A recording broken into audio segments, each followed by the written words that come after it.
Welcome, everybody, to Shit That Sucks. So this is just going to be a little freestyle rant about shit that sucks. And when it comes to the music business and my experience, how do we address this? Everybody says that, if you just find your passion or follow your passion, then everything will fall into place and life will be easy and blah, blah, blah, blah, blah. Kind of like my intro. But I'm going to tell you that in my experience, that's not true at all. Because there's a lot of shit that sucks that you have to do if you want to make it in the music industry, whatever that is for you. And having said that, I'm not saying that I've made it in the music industry. There's people that have obviously gone way further than me. So I'm only going to talk about and refer to things that I know and what I've experienced. And part of doing this whole podcast is so that I can interview people that in all sorts of entertainment and all sorts of aspects of life and business and success, so I can interview those people and learn from them and do better in my career. But having said that, I've done really well as far as being an independent artist, and from where I started, which was basically nothing and playing, not nothing, but playing bar stools, and to grow it to have a huge fan base who I absolutely adore, and opening for tons of national acts and performing. When I tour, like during a summer, I'll probably perform for like 25 to 35,000 people within like 2.5 months. So that's good. So I have a lot of experience doing stuff. But back to shit that sucks. So I'll tell you what sucks. For me, when I was playing those hundreds of solo acoustic shows, I started to hate it. You think that you want to be a musician and you think you want to get all these gigs and make some extra money and get all this experience. But I just found that, I found out years later that I was allergic to nickel, which is the weirdest thing in the world. And Apple products, which I now use again, and iPhones and everything, they're all made with nickel. And it's the same metal that costume jewelry is made out of, right? So if you can't wear like a crappy necklace or cheap earrings, then you might be allergic to nickel. So I found out after years of playing solo acoustic gigs that most acoustic strings are made with nickel wound strings. I'm sure if you're a guitar player, you've seen it.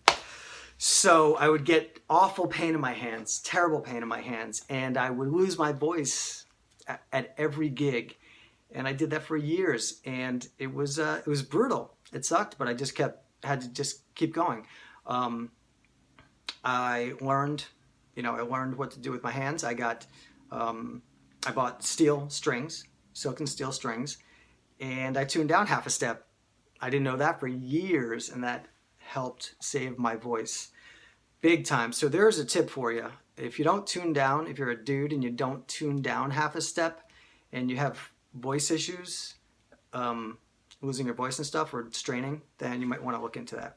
It's very simple. You just tune down half a step, and it worked for me. So another thing, booking gigs, because I've had to book all of my own gigs for the first 5 years, and I even I used to ask my lovely wife Smidge to help me do it, and we got into the most vicious arguments because she fucking hated it.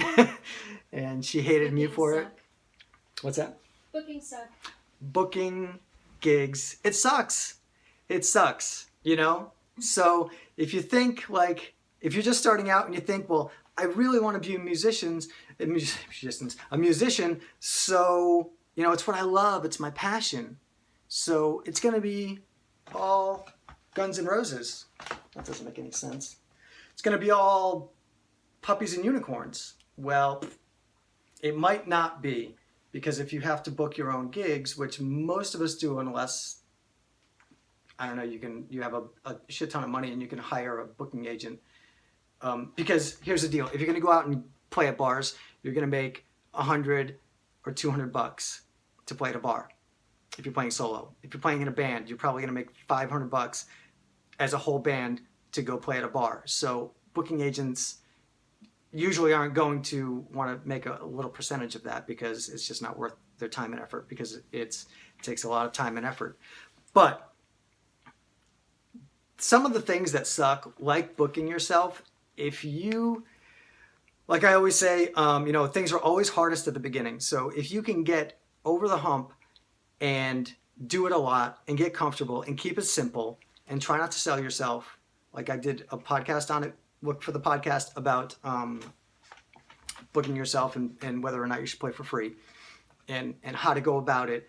If you do it very simply and you have a sufficient website, then once you get good at it, it gives you all the power.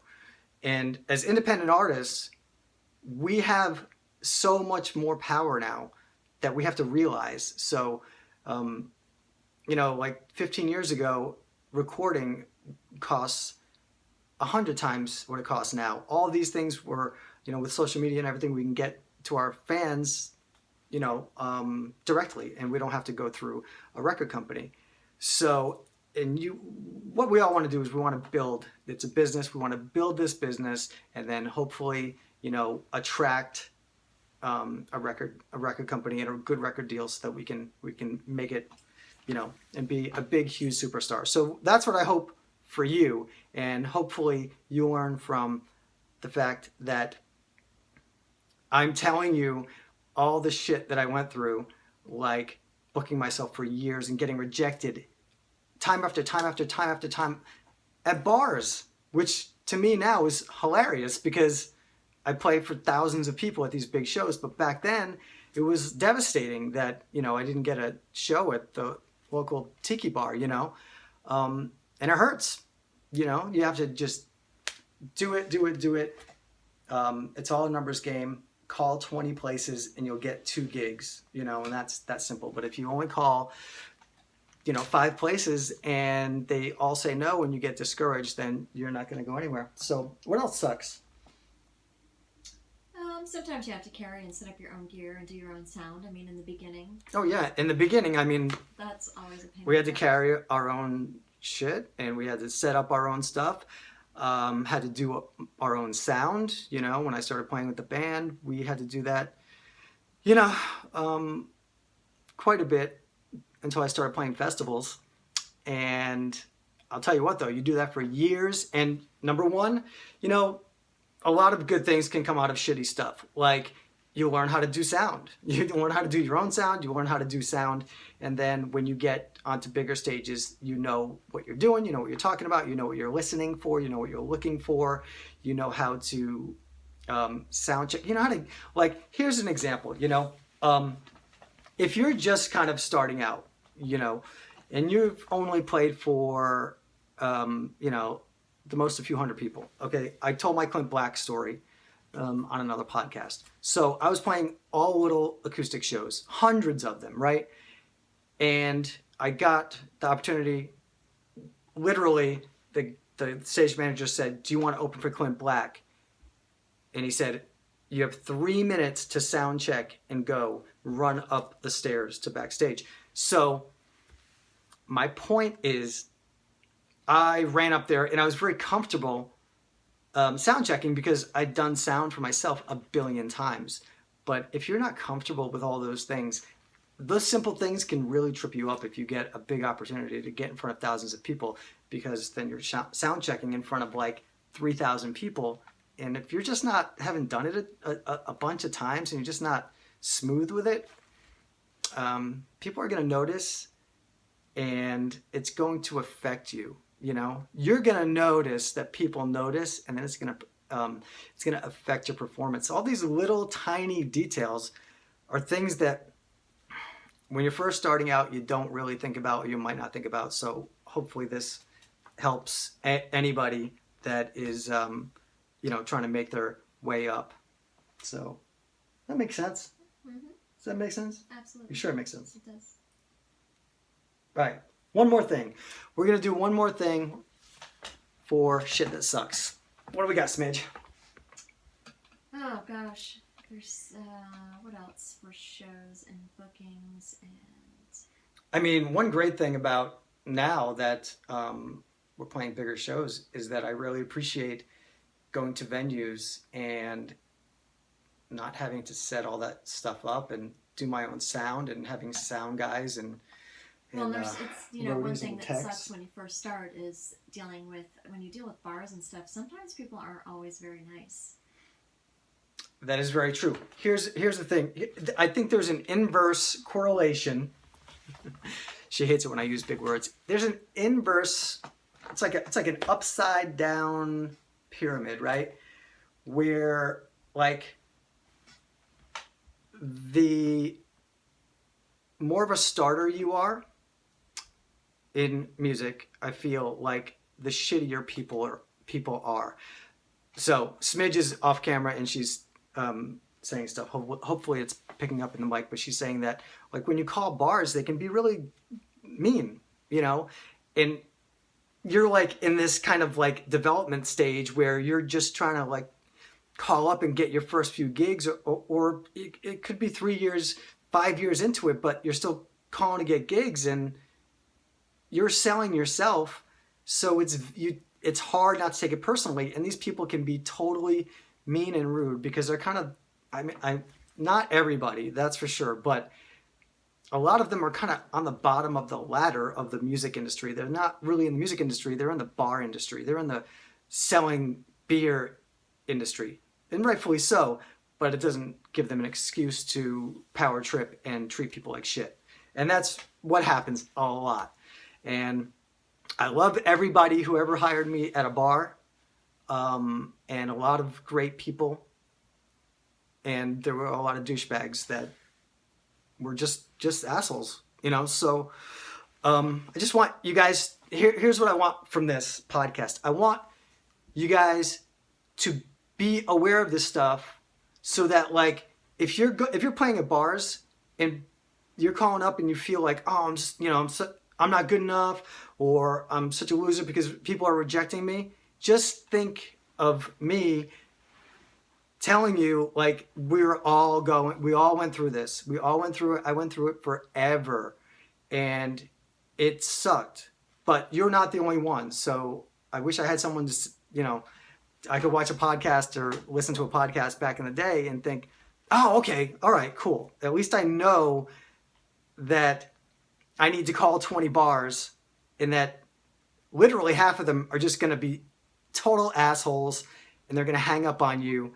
But I just have to keep going because they do it to everybody. It's not you, it's not me. They just do it to everybody.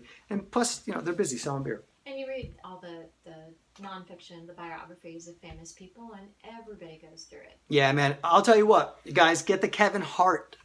It's a great book. Autobiography, the comedian Kevin Hart. It's amazing, the shit that guy went through. It's amazing. I Can't Make This Up. It's called I Can't Make This Up. Kevin Hart, the comedian.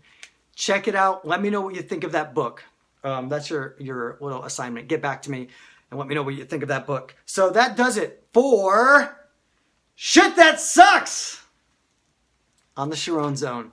Thank you guys so much for listening on iTunes and watching on YouTube. Please subscribe to all of them. And please make sure you make a comment and ask questions so I can answer them on the podcast.